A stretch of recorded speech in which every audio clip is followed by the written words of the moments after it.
It's Tuesday, January 30. This is the news on PBCJ. I'm Simone Absalom. The House of Representatives is expected to extend the state of public emergency in St. James when it meets at Gordon House today. The first 14 days of the current state of public emergency in St. James expires on Thursday. This means that in addition to the debate in the House of Representatives today, the Senate will have to meet by Thursday if it is to approve an extension of the state of emergency, which would begin right after midnight Thursday. This will depend on the House of Representatives' approval of the extension, which will be piloted today by the Prime Minister, Mr. Andrew Holness. The emergency went into effect on January 18 by way of a proclamation issued by Governor General Sir Patrick Allen. In announcing the declaration of the state of emergency at Jamaica House on January 18, Prime Minister Andrew Holness noted that crime and violence in particular have been escalating in the parish of St. James, which had 335 homicides last year.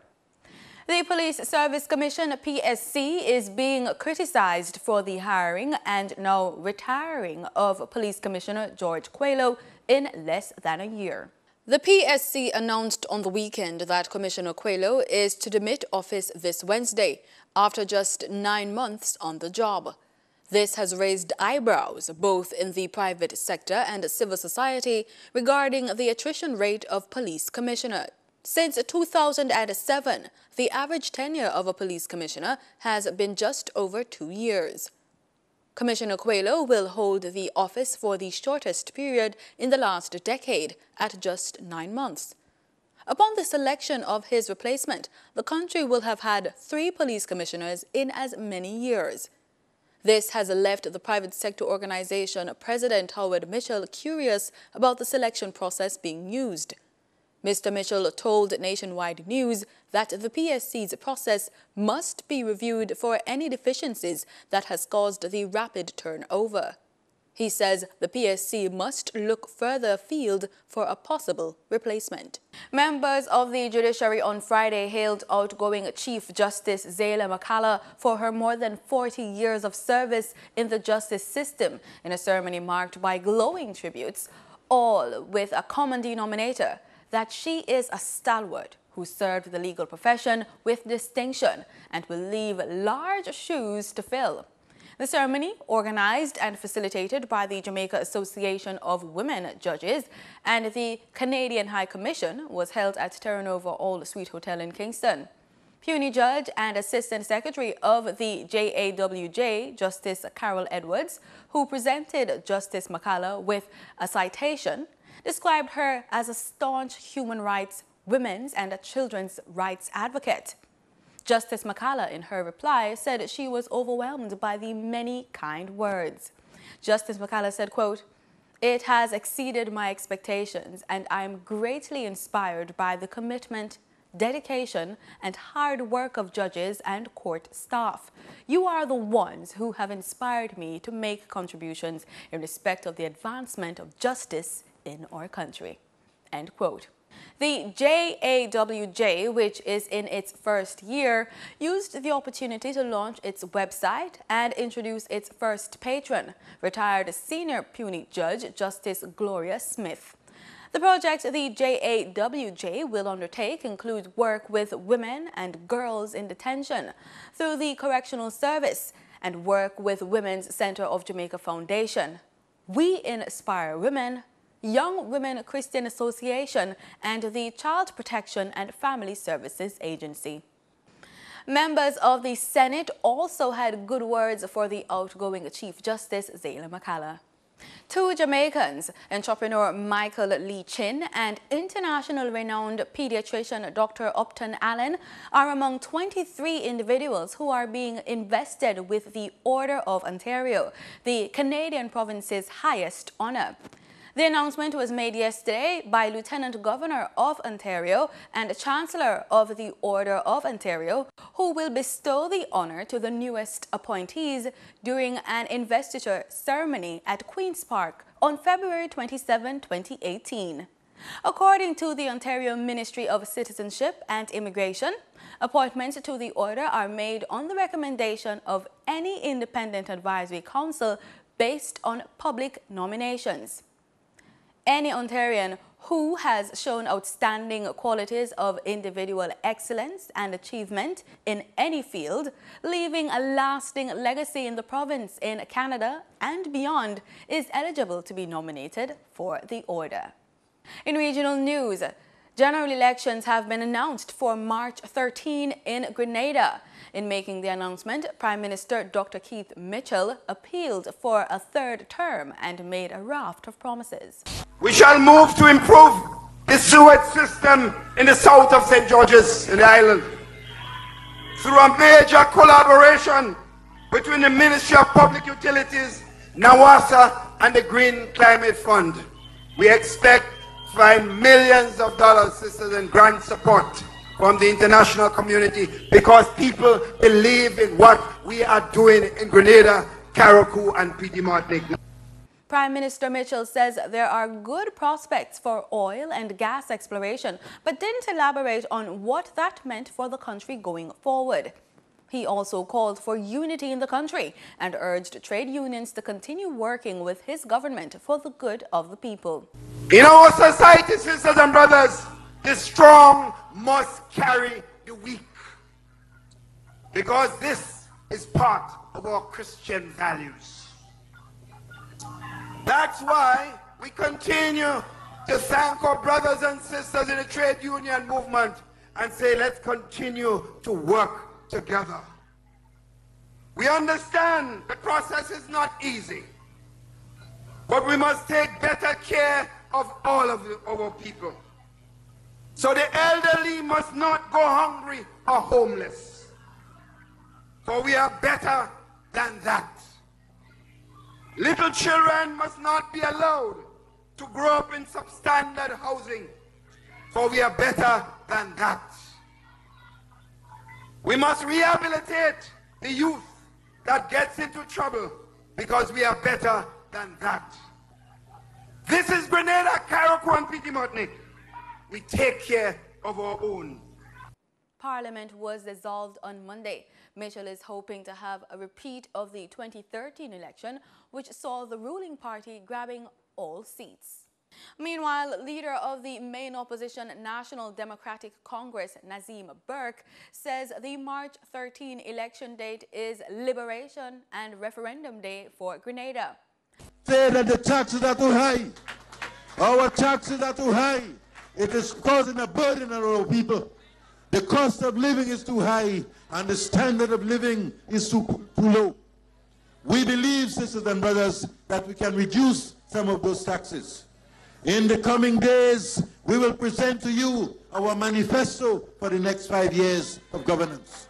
And in that document, sisters and brothers, we specify very clearly and very specifically which taxes we are going to reduce and which of the charges we are going to get rid of altogether.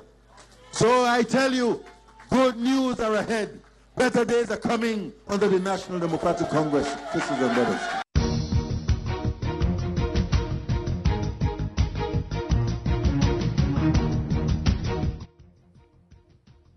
In sports, cricket superstar Chris Gayle squeezed into the 2018 edition of the Indian Premier League, but just barely, after he was picked up on the third time of asking on day 2 of the auction on Sunday.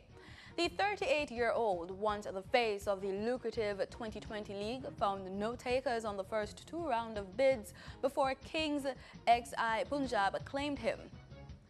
Gayle, released by Royal Challengers Bangalore following last season, had gone unsold on Saturday's opening day of the auction. Gayle's heir apparent, Evan Lewis, was the other West Indies player to be snapped up on Sunday by Mumbai Indians for nearly $600,000. The left-hander will join fellow Trinidadian Kieran Pollard, who was retained by the franchise on Saturday's opening day. And also in sports, a 30-year-old athletic coach from a St. Catherine-based high school is expected to appear in the St. Catherine Parish Court today to answer to charges of a sexual offense. It's being reported that the coach had been charged with abduction, indecent assault, and rape of a 16-year-old female student of the institution. He was arrested and charged last Monday by detectives from the Center for Investigation of Sexual Offenses and Child Abuse, CISOCA. The police say about 2 p.m. on December 13 last year, the student, after completing track and field training, was offered a ride by the coach to the bus stop. The accused reportedly drove past the bus stop and onto a dirt track off the Spanish Town bypass where he sexually assaulted her. The matter was reported to the police 6 days later, and an investigation led to the arrest and charge of the coach. And that's the news. Do stay with us. The weather report is next.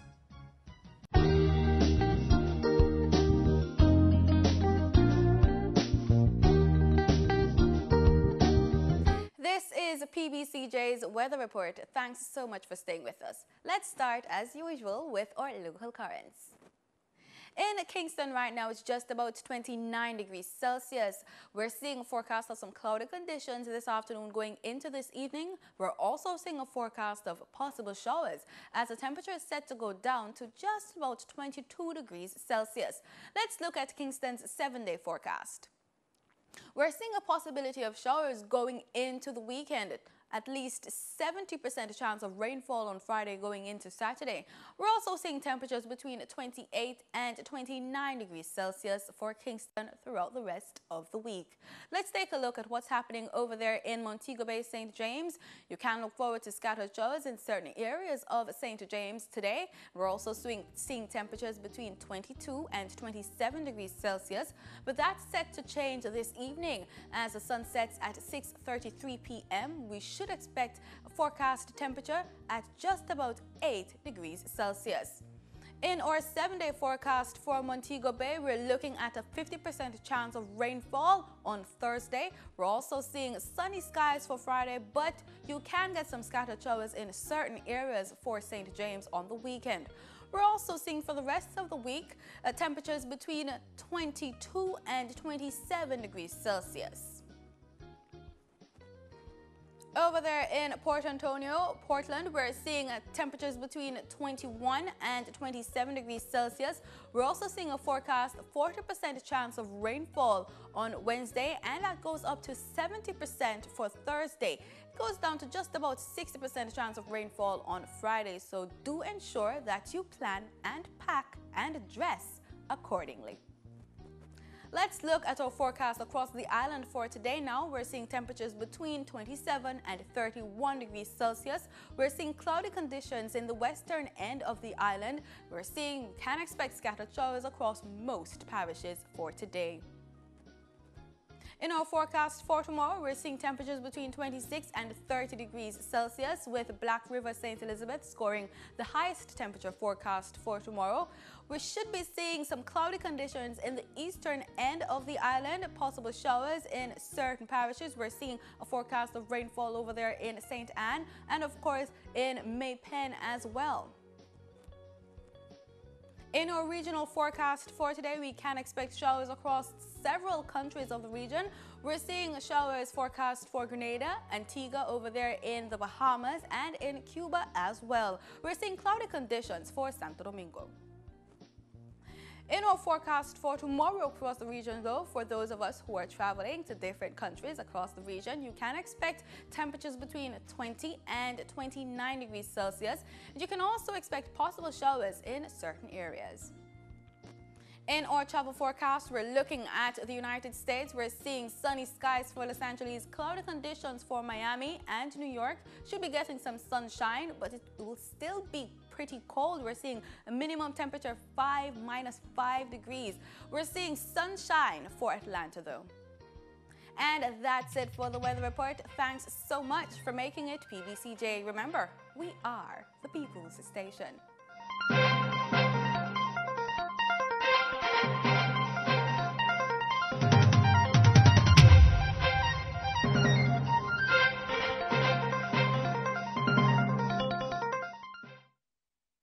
The national ID will protect your identity. In these modern times, we all need protection from fraud and identity theft. We're moving Jamaica